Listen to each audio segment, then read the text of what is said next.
The film opens with James Kirk and Leonard McCoy running away from the people of the planet Nibiru. James and his team have been sent to planet Nibiru to stop a volcanic eruption that can wipe out the entire planet. While James and Leonard run for their lives, the volcano erupts. Captain Spock is left with no choice but to land on the volcano and use his device to start the cold fusion to freeze the lava. James and Leonard gets into their warp, whereas Spock gets left behind. James and the team have trouble finding a way to save Spock. However, James goes against every command and rule to take out their hidden ship from the water and goes to save Spock. He goes near the volcano and is able to teleport Spock back into his ship. Surprisingly, the technology does its magic and freezes the lava. The Nibiru people become fascinated with their warp, so they draw a picture of it and begin worshipping it. The scene then shifts to the headquarters, where Commander Spike summons James and Spock. Spike states that he is not happy with what James did to save Spock back in Nibiru, and therefore has demoted James from his post. The people there have not yet been exposed to a wheel, let alone giving them a glimpse of their advanced ships. Here, James finds out that Spock was the one who reported this event.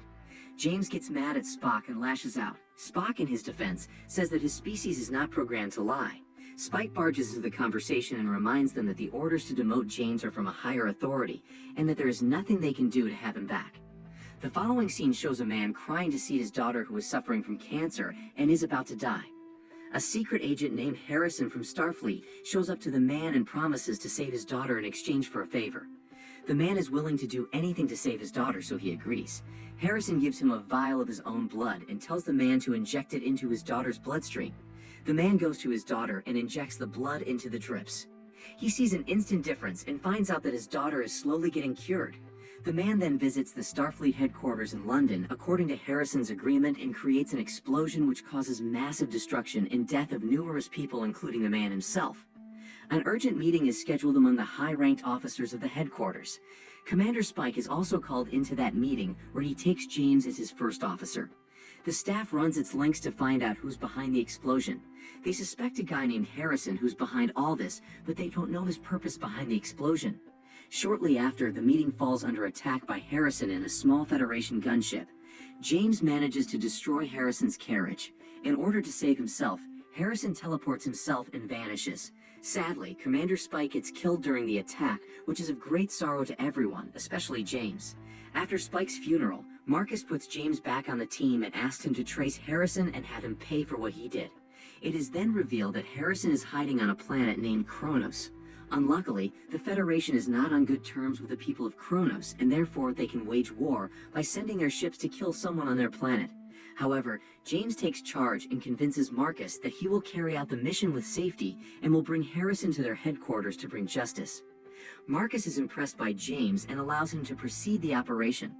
Along with that, he equips James and his entire team with a newly modified weapon that's too powerful to use. While preparing to leave for planet Kronos, Spock talks to James about not killing Harrison unless they dragged him into the court. Spock doesn't want James to take violent measures. James assures that he will not cross any boundaries and will only do what would be required. Meanwhile, the lead engineer Scotty finds out about the new weapon that James and his team are told to take to Kronos. He disapproves of using those weapons because he thinks it's too dangerous. Besides that, he tries to brainwash James into thinking that he's purposefully being dragged into this. However, Scotty ends the discussion by saying that he will not let anyone use these weapons under his supervision. He demands a resignation because he doesn't want to get held accountable after the consequences. James fulfills his wish and resigns from the post. The scene then shifts to James heading into outer space. He has selected only specific members to lead the mission with him because he doesn't want to endanger his people. His ship finally enters the planet Kronos, where they trace Harrison down and threaten him to surrender, or else they will unleash their new weapons known as the torpedoes. Unfortunately, the people of Kronos finds out about the invasion and surround James's ship from all directions. They send a warning to land their ship and face them, or else they will turn the entire ship into dust. James's friend Yoda convinces James to let her go out and have a word with the people because she understands their language. She says that she will try to get the people on their side and asks to hand over Harrison without any dispute. At last, Yoda goes out and has a word with them, but they didn't accept her offer, and one of the weird entities chokes her. James and his friends get out to save Yoda and start shooting instead. This starts combat. While fighting, James realizes that there is somebody else who is killing the Kronos people beside them. There, Harrison shows up, and it is revealed that he was helping James and his team all along. He further says that he has surrendered himself and allows them to take him with them. James is frustrated, so he starts punching Harrison with all his force, but Harrison doesn't even get a single scratch. The team finally takes Harrison on the ship and locks him up in a glass chamber where they can talk to him at all times. The ship somehow stops working. That's when Harrison requests them to help him out. He also adds that if they don't help him out, his entire crew will be killed. Harrison then gives them a location and asks them to take all the torpedoes there. James doesn't want to believe Harrison, and nor does he want to help him, but his intuition tells him that deep down there is some truth to Harrison's appeal, or else he wouldn't have surrendered himself to his team this easily. Hence, James sends a crew to the location that Harrison's told to investigate one of the torpedoes. Marcus' daughter Carol and Leonard proceed to open the torpedo according to Harrison's command. One of the torpedoes starts on its own and sucks Leonard's hand in.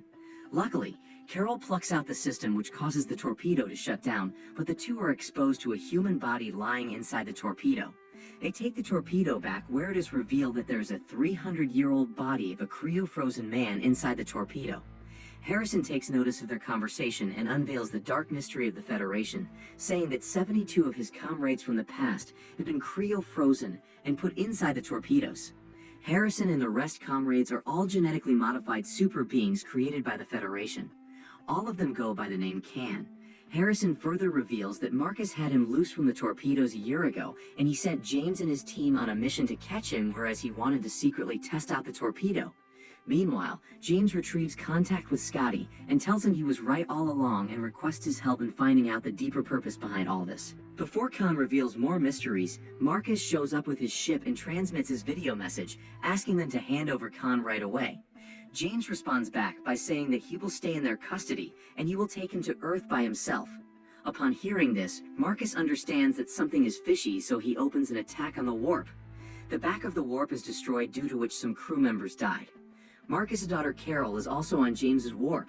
She appeals to her father to stop all the nonsense, but Marcus has her forcefully teleported into his ship. James makes a proposal of handing over Khan to Marcus on the condition that he won't kill his crew members any further. Marcus reveals his evil side and confesses that he sent James and his team to rot and die in space because he wanted to do this the whole time. Marcus's ship prepares to open the attack at James's warp, but his ship stops working. Here, it is revealed that Scott was on Marcus's ship all along because Khan had sent the location to him earlier. This issue gives them more time to plan their next move, but James doesn't think of any and decides to take Khan on Marcus's ship along with him. Spock walks with James and tries to persuade James to not take this action because he thinks Khan is not trustable. However, James states that he doesn't have any other plans and he doesn't want any more people from his crew to get hurt. James then approaches Khan and requests to walk with him into Marcus's ship, and he will let go of the other 72 dupes of him. Khan agrees and sticks to his side. Both puts on the spacesuits and sends signals to Scotty to open a ship's back door. Khan and James are heading toward the door at full speed. Just when Scotty is about to push the button to open the door, Marcus and his people arrives and hold him at gunpoint.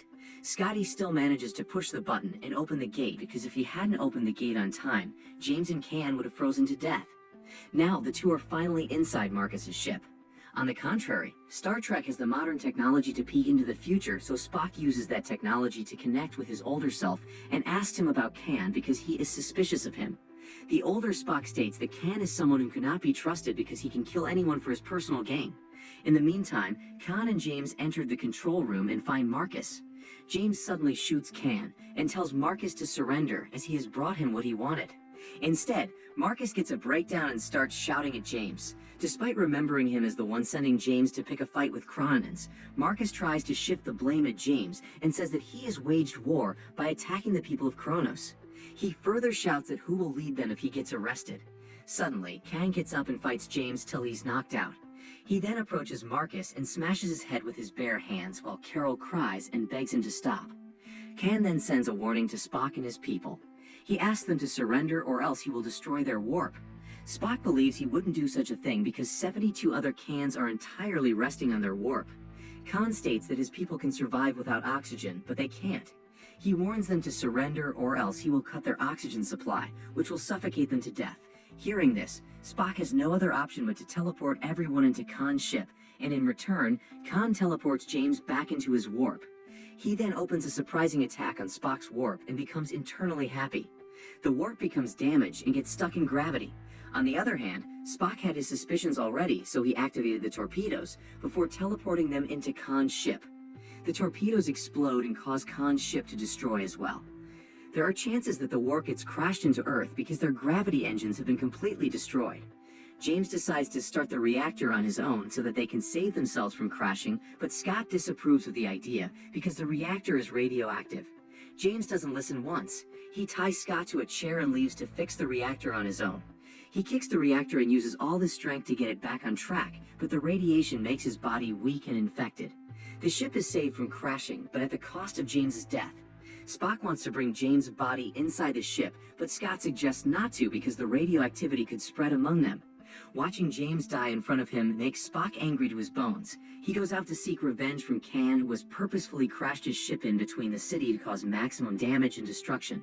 Spock lets out his frustration and beats Khan with all his strength, but Leonard finds a cure to James' resurrection, which can only be made by Khan's blood.